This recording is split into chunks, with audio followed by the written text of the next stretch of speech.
श्री कार्तिक दामोदर अष्टोत्तर शतनामावली। ओं विष्णवे नमः। ओं लक्ष्मीपतये नमः। ओं कृष्णाय नमः। ओं वैकुंठाय नमः। ओं गरुडध्वजाय नमः। ओं परब्रह्मणे नमः। ओं जगन्नाथाय नमः। ओं वासुदेवाय नमः। ओं त्रिविक्रमाय नमः। ओं दैत्यान्तकाय नमः। ओं मधुरी पवे नमः। ओं तारक्ष वाहनाय नमः। ओं सनातनाय नमः।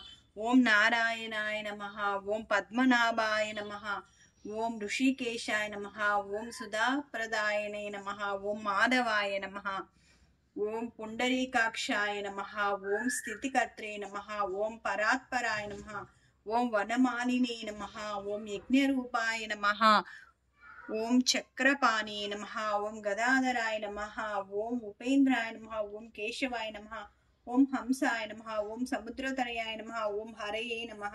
ओं गोविंदाय नमः। ओं ब्रह्मजनकाय नमः। ओं कैटभासुर मर्दनाय नमः। ओं श्रीधराय नमः। ओं कामजनकाय नमः। ओं शेषसायिने नमः। ओं चतुर्भुजाय नमः। ओं पांचजन्यराय नमः। ओं श्रीमती नमः। ओं सार्जपाने नमः। ओं जनार्दनाय नमः। ओं पीतांबराय नमः। ओं देवाय नमः। ओं जगत्काराय नमः। ओं सूर्यचंद्र विलोचनाय नमः। ओं मत्स्यरूपाय नमः। ओं कूर्मतनवे नमः। ओं क्रोधरूपाय नमः। ओं रुकेशहरिणे नमः। ओं रुकेशरिणे नमः। ओं वामनाय नमः। ओं भार्गवाय नमः। ओं रमाय नमः। ओं हलिने नमः। ओं कृष्णाय नमः। ओं हयवाहनाय नमः। ओं विश्वंभराय नमः। ओं जनेश्वराय नमः। ओं सिंशुमाराय नमः। ओं श्रीकराय नमः। ओं कपिलाय नमः। ओं ध्रुवाय नमः। ओं दत्तात्रेयाय नमः। ओं अच्युताय नमः। ओं आनंदाय नमः। ओं मुकुंदाय नमः। ओं दधिवामनाय नमः। ओं धन्वंतरे नमः। ओं धन्वंतरे नमः। ओं श्रीनिवासाय नमः। ओं लक्ष्मीप्रियाय नमः। ओं द्युन्मनाय नमः। ओं पुरुषोत्तमाय नमः। ओं श्रीवत्स कौस्तुभोरास्काय नमः। ओं मुरारातये नमः। ओं अधोक्षजाय नमः। ओं वृषभाय नमः। ओं मोहिनी रूपधारिणे नमः। ओं संकर्षणाय नमः। ओं मृदवे नमः। ओं क्षीराब्धसायिने नमः। ओं शांतात्मने नमः। ओं अनिरुद्धाय नमः। ओं भक्तवत्सलाय नमः। ओं नारायणाय नमः। ओं गजेन्द्रवराधाय नमः। ओं त्रिताम्ने नमः। ओं त्रिदात्मे नमः। ओं भूत भावनाय नमः। ओं श्वेतद्वीप वास्तव्याय नमः। ओं सूर्यमंडल मध्यगाय नमः। ओं सनकादि मुनिध्ययाय नमः। ओं भगवती नमः। ओं शंकरप्रियाय नमः। ओं नीलकांताय नमः। ओं धराकांताय नमः। ओं वेदात्मने नमः। ओं बहादुर नारायणाय नमः। ओं भागीरथी जन्मभूमि पादपद्माय नमः। ओं संपत्प्रभवे नमः। ओं स्वभुवे नमः। ओं घनश्यामाय नमः। ओं जगत्कारणाय नमः। ओं अव्याय नमः। ओं बुद्धवताराय नमः। ओं शांतात्मने नमः। ओं लीला मानुष्य विग्रहाय नमः। ओं दामोदराय नमः। ओं विराट रूपाय नमः। ओं भूत भव्य भवन्नादाय नमः। ओं आदिदेवाय नमः। ओं देवदेवाय नमः। ओं प्रहल्लाद परिपालकाय नमः। ओं श्री महाविष्णुवे नमः।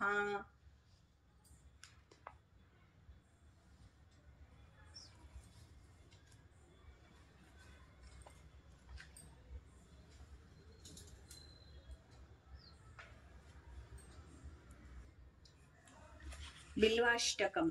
त्रिदलं त्रिगुणाकारं त्रिनेत्रं च त्रियायुधं त्रिजन्म पापसंहारम् एकबिल्वं शिवार्पणं त्रिशाकैर्बिल्वपत्रैः च अच्छित्रै कोमलै शुभै तव पूजां करिष्यामि एकबिल्वं शिवार्पणम् दर्शनं बिल्ववृक्षस्य स्पर्शनं पापनाशनम् अघोरपापसंहारम् एकबिल्वं शिवार्पणम् सालग्रामेषु विप्रेषु तटाके वनकूपयो यज्ञकोटिसहस्राणाम् एकबिल्वं शिवार्पणम् दन्तिकोटिसहस्रेषु विश्वमेधशतानि च कोटिकन्या प्रदानेन एकबिल्वं शिवार्पणम् एकं च बिल्वपत्रं च कोटियज्ञफलं लभते महादेवीस्य पूजार्थम् एकबिल्वं शिवार्पणम् काशीक्षेत्रनिवासं च कालभैरवदर्शनं गया प्रयागो दृष्ट्वा च एकबिल्वं शिवार्पणम् उमया सह देवेशं वाहनं नन्दिशङ्करं मुच्चिते सर्वपापेभ्यो एकबिल्वं शिवार्पणम् लिंगाष्टकम् ब्रह्ममुरारिसुरार्चितलिङ्गं निर्मलभासितशोभितलिङ्गं जन्मजदुःखविनाशकलिङ्गं तत्प्रणमामि सदा शिवलिङ्गं देवमुनिप्रवरार्चितलिङ्गं कामदहनकरुणाकरलिङ्गं रावणदर्पविनाशकलिङ्गं तत्प्रणमामि सदा शिवलिङ्गं सर्वसुगन्धसुलेपितलिङ्गं बुद्धिविवर्धनकारणलिङ्गं सिद्धसुरासुरवन्दितलिङ्गं तत्प्रणमामि सदा शिवलिङ्गं कनकमहामुनिभूषितलिङ्गं फणिपतिवेष्टितशोभितलिङ्गं दक्षसुयज्ञविनाशनलिङ्गं तत्प्रणमामि सदा शिवलिङ्गं कुङ्कुमचन्दनलेपितलिङ्गं पङ्कजहारशुशोभितलिङ्गं सञ्चितपापविनाशकलिङ्गं तत्प्रणमामि सदा शिवलिङ्गं देवगणार्चितसेवितलिङ्गं भावये भक्तिभिरेव च लिङ्गं दिनकरकोटिप्रभाकरलिङ्गं तत्प्रणमामि सदा शिवलिङ्गम् अष्टदलोपरिवेष्टितलिङ्गं सर्वसमुद्भवकारणलिङ्गम् अष्टदरिद्रविनाशनलिङ्गं तत्प्रणमामि सदा शिवलिङ्गं